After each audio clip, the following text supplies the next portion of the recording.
சிவபூஜையில் தனக்கு நிகரில்லை என்ற கர்வமும் சிவவிஷ்ணு பேதமும் அர்ஜுனனுக்கு இருந்தது. பாசுபத ஆயுதம் பெற கண்ணனும் காண்டீவனும் கைலாயம் சென்றனர். சிவபூஜை காலம் வந்துவிட்டது. ஆகாய மார்க்கத்தில் சிவபிம்பம் ஏதும் இல்லாததால் தன்னையே சிவனாக நினைத்து பூஜை செய்ய சொன்னார் கண்ணன். அரை மனதுடன் அர்ஜுனன் பூஜையை நிறைவு செய்து பயணத்தை தொடர்ந்தனர்.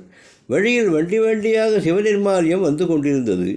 இதை கண்டு அர்ஜுனன் மேலும் கர்வப்பட்டான்.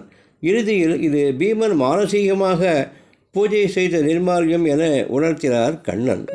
பாதி கர்வம் ஒழிந்தது அர்ஜுனனுக்கு.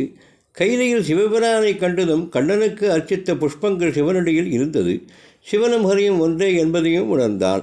கண்ணபிரான் ஒரே நிகழ்ச்சியில் அர்ஜுனன் கர்வம் ஒழித்து ஹரிகர பேதம் இல்லை என்பதையும் உணர்த்தி மானசீக பூஜையின் சிறப்பையும் எடுத்து காட்டினார். ஓம் ஹரிஹர மகா பரமா